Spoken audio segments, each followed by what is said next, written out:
It Takes Two was one of my most anticipated games from this year. Hazelight Studios' previous game, A Way Out, was an innovative and entertaining cooperative game that gave players a unique experience that forced them to work alongside another player to progress with the story through various exciting narrative set pieces, such as an elaborate prison break sequence. The director of both A Way Out and It Takes Two is Joseph Fares, an independent film director from Lebanon who later transitioned into game direction with the critically acclaimed and BAFTA award-winning game Brothers: A Tale of Two Sons, released in 2013.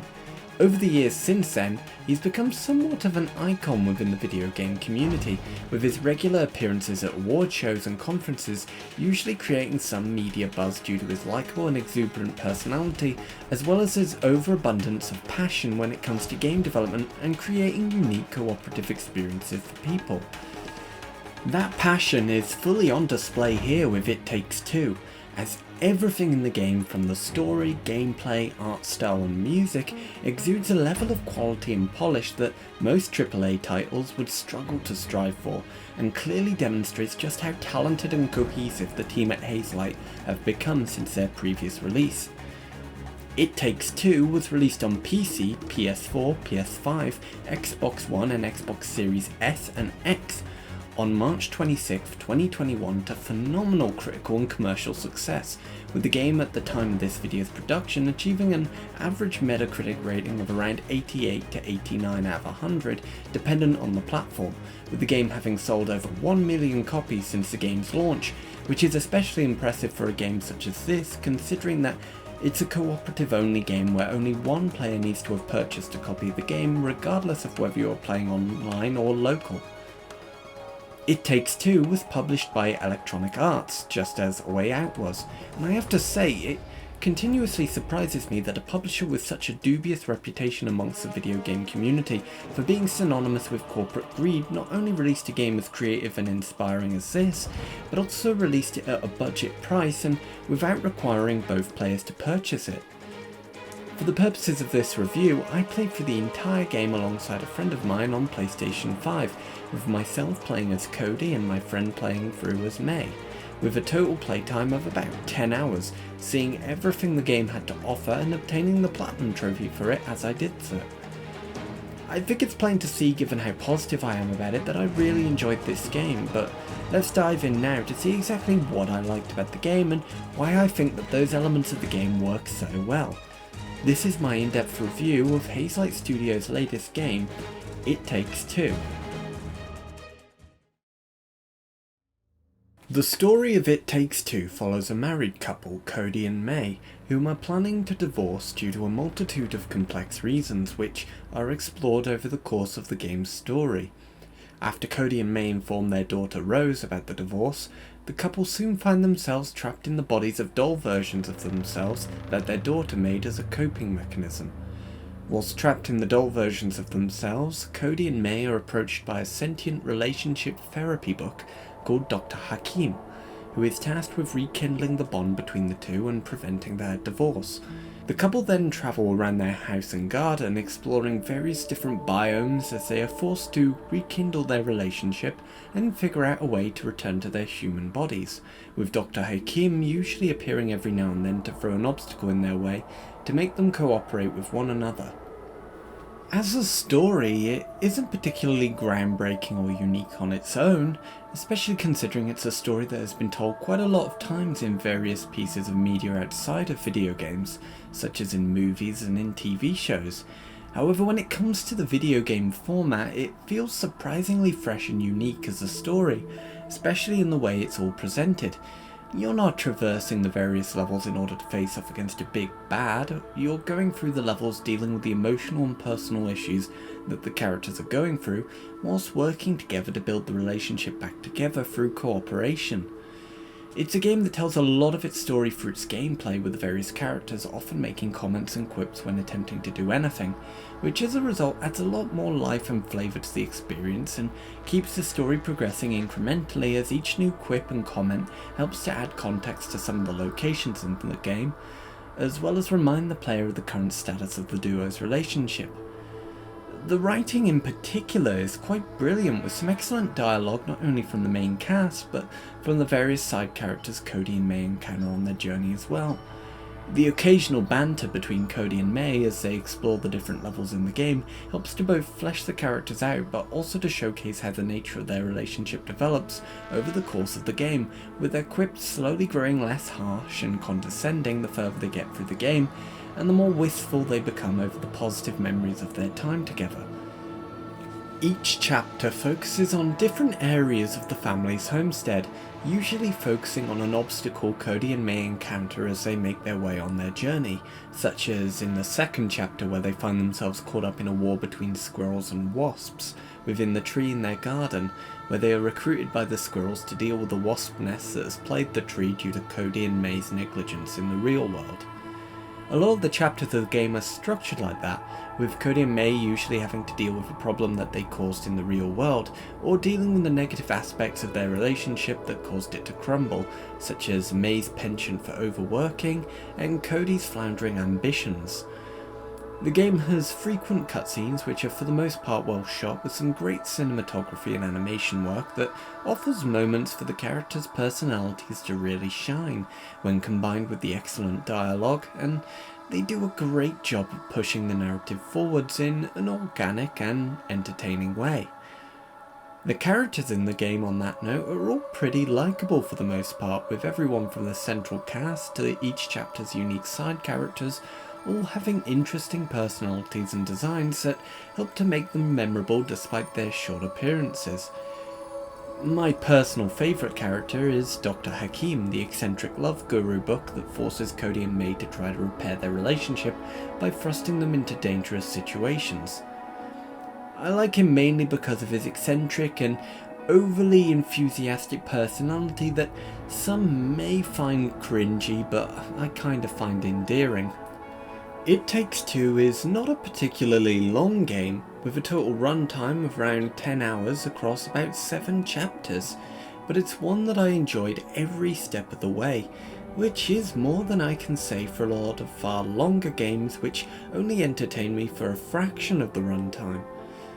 I've always been one to say that quality is more important than quantity, and It Takes Two, I'm happy to say, follows that philosophy quite consistently.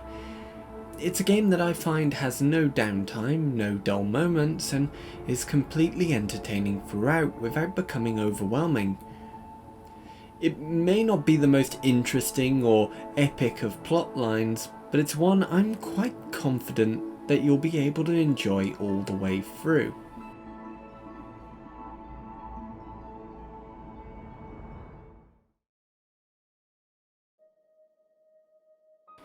As for the gameplay, It Takes Two is a co-op only game through and through, meaning you can only play it with another player. You can't play it by yourself, so make sure you've got a buddy or significant other on standby with enough time to play it with you.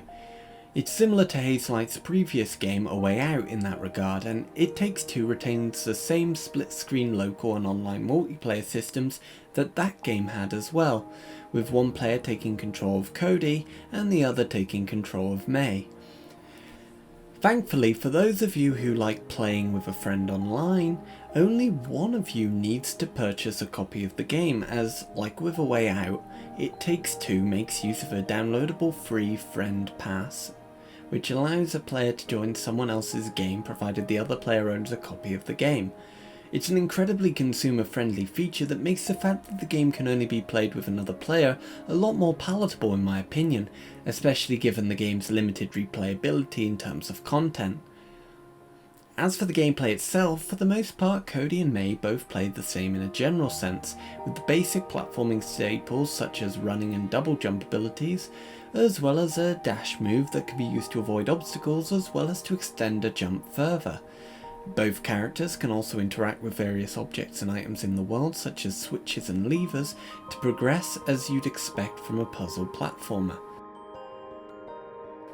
Dying in the game also works similarly for both characters as well, as throughout most of the game dying, usually from falling off a cliff or failing to solve a puzzle correctly, will result in the player almost instantly respawning in the nearest safe place.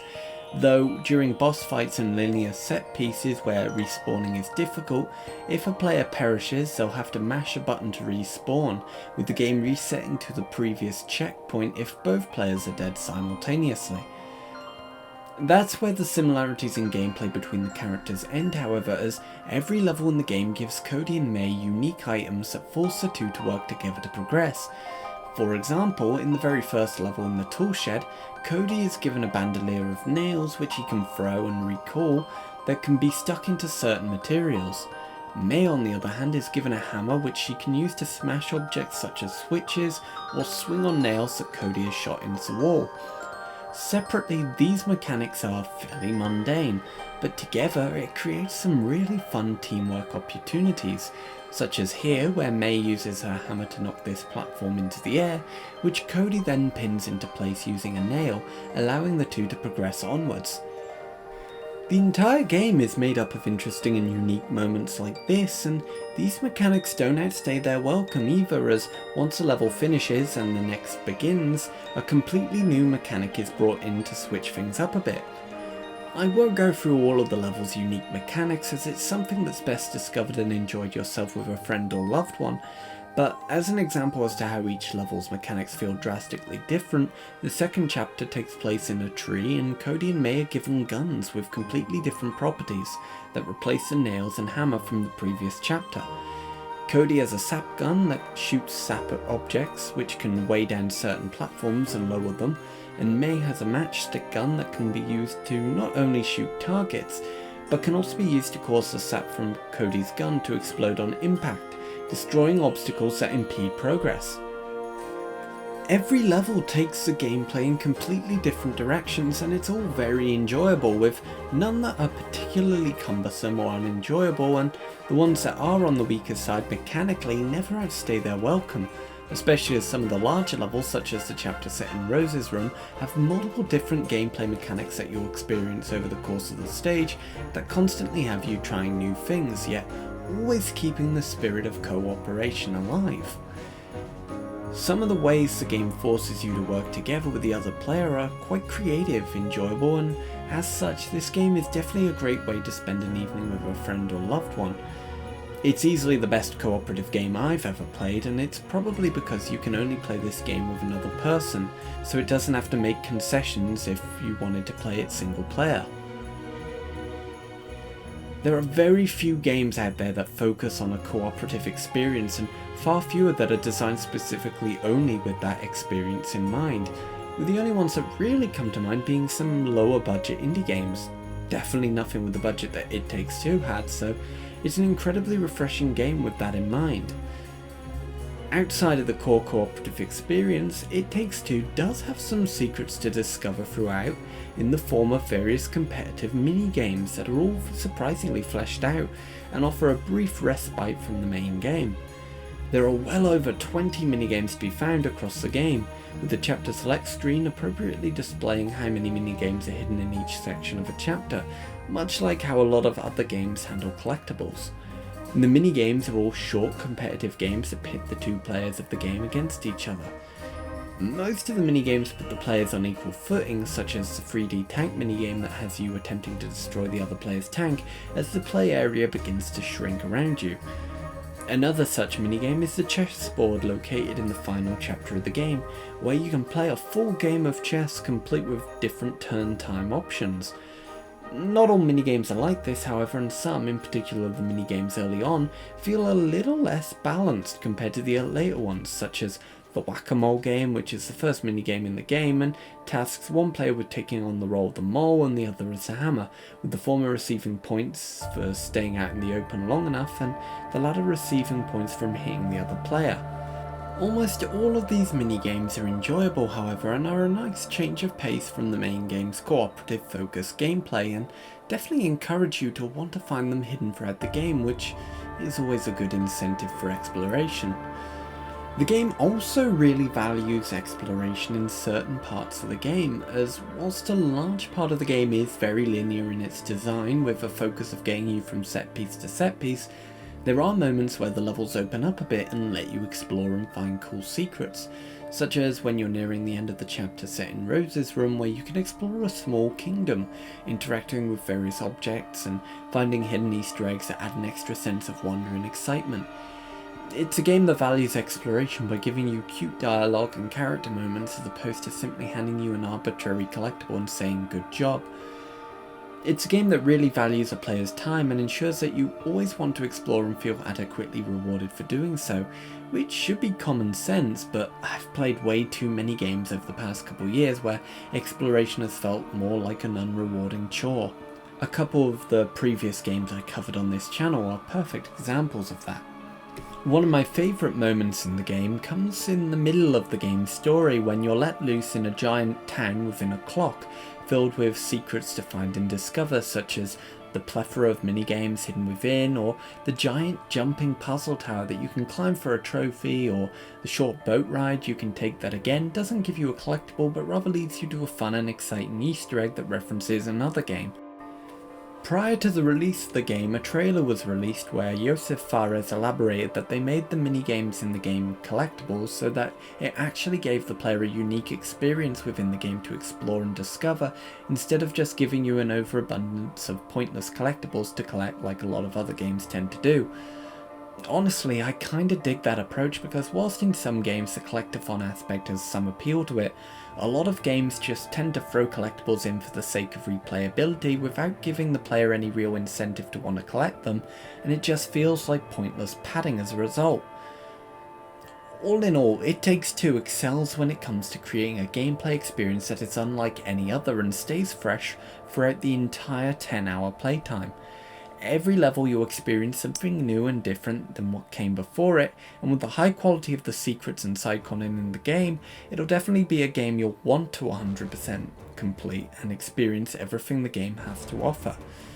When it comes to the performance of the game, It Takes Two is incredibly polished, at least on PlayStation 5, which was the system I played through it on. I personally did not encounter a single glitch, bug or crash throughout my entire playthrough.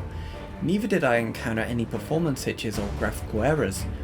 The frame rate for the game, at least on PlayStation 5, was a solid 60 frames per second pretty much the entire time,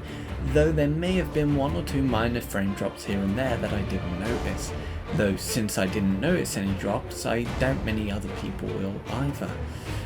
Admittedly, I'm just one person and there is the chance that I got really lucky with my playthrough, and your experience may vary depending on the system you play on. Though considering I've watched several playthroughs now on YouTube where the only issues that appeared were due to internet connection, I think it might just be really well tested and polished. The load times are pretty great on PlayStation 5 as well, which is to be expected considering the quality of the system's SSD and I/O throughput. Though the load times aren't necessarily a huge factor of the game anyway, because the only times you'll really see them is between chapters and when loading into the game, as when you die in game you'll instantly return to the previous checkpoint or to the nearest safe location, which is usually just a few seconds away. That being said, the load times when they do happen aren't too intrusive anyway and only last a couple seconds at most.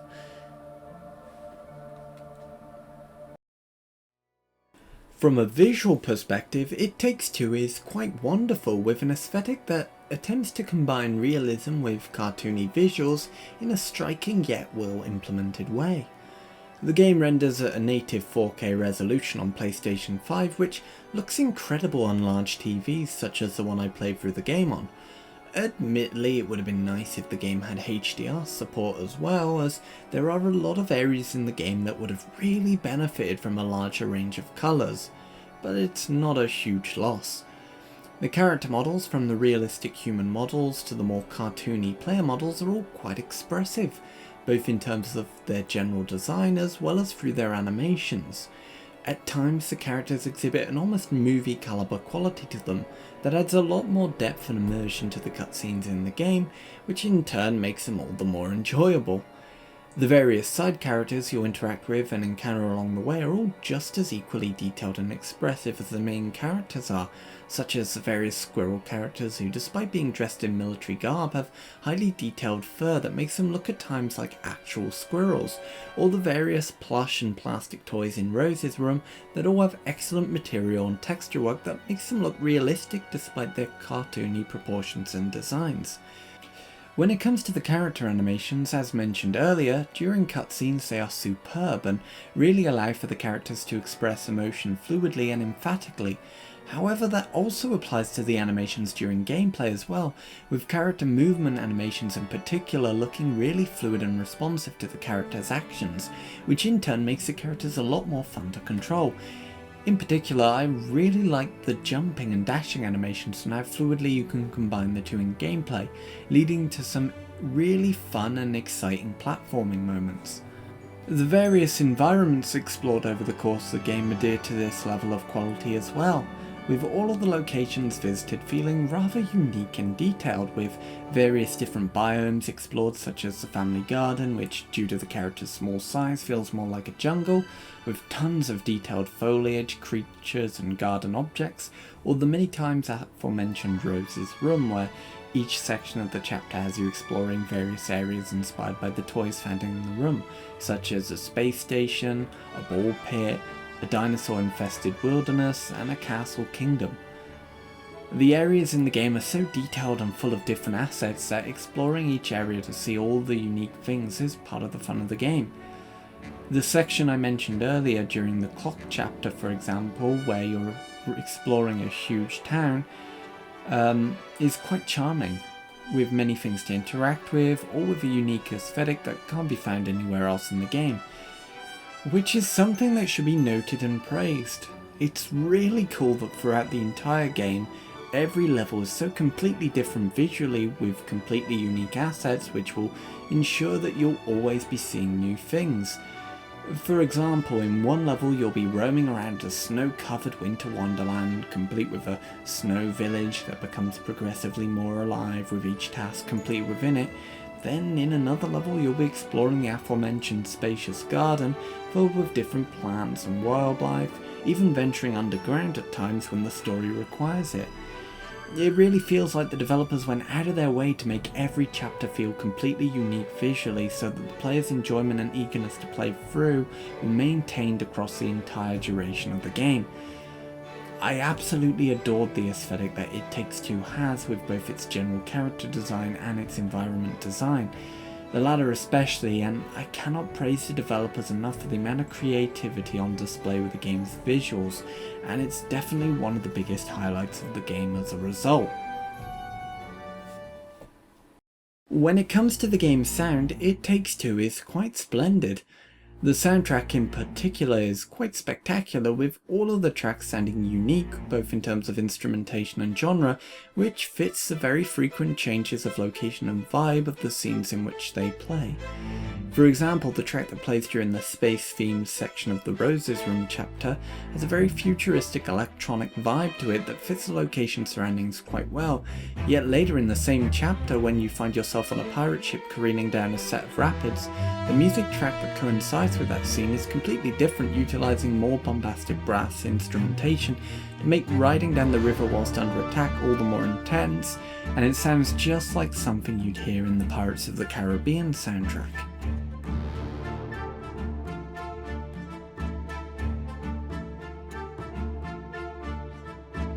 The uniqueness of each track and the fact that they're tailor-made for the sections of the game in which they play means that none of the music in the game ever outstays its welcome and makes each section of the game all the more enjoyable as a result. I really enjoyed the soundtrack in the game. Admittedly, it's not anywhere close to one of my favourites, as whilst the tracks are all brilliant and suit the scenes in which they play, they're all a bit generic, and they fall under that same category a lot of video game and movie soundtracks fall into, where outside of gameplay they all just sound a bit generic and by the numbers. It's not a huge criticism because the music is really good where it matters, which is during gameplay. It's just as a soundtrack it's not particularly memorable or interesting outside of the source in which it plays. On the topic of voice acting, I played through the game with the English dub. I'm not sure if there are any other voice dubs for the game because I didn't check, and even if there are, I can't really judge the quality of them because I only played through the game with the English dub. In terms of quality, the voice acting in It Takes Two is pretty good, with all the main cast sounding great, though some of the side characters are a little annoying at times here and there, though it's not really a huge deal considering most characters outside the main cast only really appear for a cutscene or two, or during a fairly short segment of gameplay. Overall, It Takes Two is a game that I truly enjoyed. It's the first game this year I can definitively say that I would consider a Game of the Year candidate due to its incredible gameplay, gorgeous visuals, and incredible level of polish. The story is solid with some excellent dialogue and an excellent use of set pieces to build excitement naturally throughout gameplay and keep up the momentum throughout. The gameplay is very fluid and intuitive, with tons of creativity in the ways it changes things up from chapter to chapter, and whilst the two playable characters for the most part play the same, the fact that you have to work in tandem with another player as well adds a layer of complexity to the otherwise simple gameplay that it makes it all the more satisfying to overcome each challenge that comes your way. The graphics in the game are quite wonderful, both in terms of their overall fidelity as well as the creativity and variety of the assets themselves. It's a game that has a consistent art style throughout despite the vast variety of biomes and object types, which is impressive in its own way but also impressive because of the game's excellent performance, with barely any bugs, glitches or frame drops to be found.